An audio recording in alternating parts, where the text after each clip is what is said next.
I came before you with my hands wide open, nothing left to hide, nothing left to bring.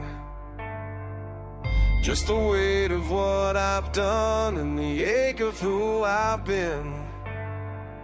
You've seen the worst of me, still you call my name. I'm the friend of God, even when I fall apart, even when I lose my way, you pull me back to your heart.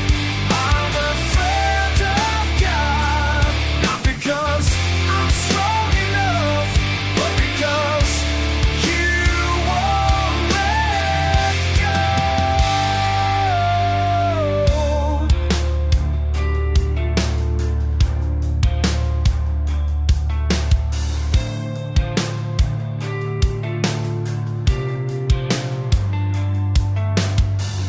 David stood there broken and covered in his shame, begging for a new heart.